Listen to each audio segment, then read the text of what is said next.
Баршаға сәлем. Бүгін біз осындай өте жұмсақ, өте үлпілдек бауырсақтармен шетпе пісіретін боламыз.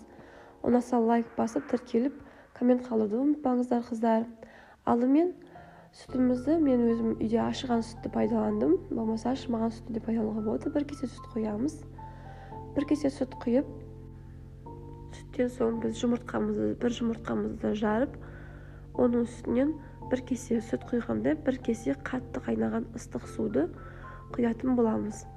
Осыны жақсылап араластырып, біздің массамыз бір қалыпты жылы температурада болу керек. Қатты ыстық емес, қатты суық емес болу керек. Одан соң біз тұзымызды бір қасық тұзымызды, 2 қасық шекерімізді салып, жақсылап араластырамыз. Содан соң кішкентай қасықпен 1 қасық дрожжымызды саламыз.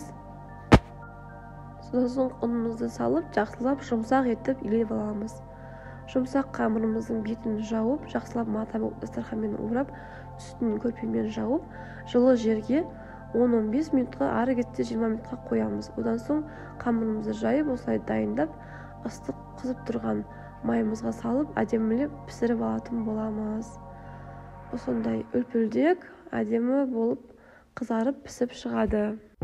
Мен осылай жұмсақ етіп, бауырсағыммен шелпегімді осы қамырдан 2 зула бауырсақ, 7 шелпегімді пісіріп алдым. Ұнаса лайк басып, коммент қалдыруды ұмытпаңыздар, қыздар.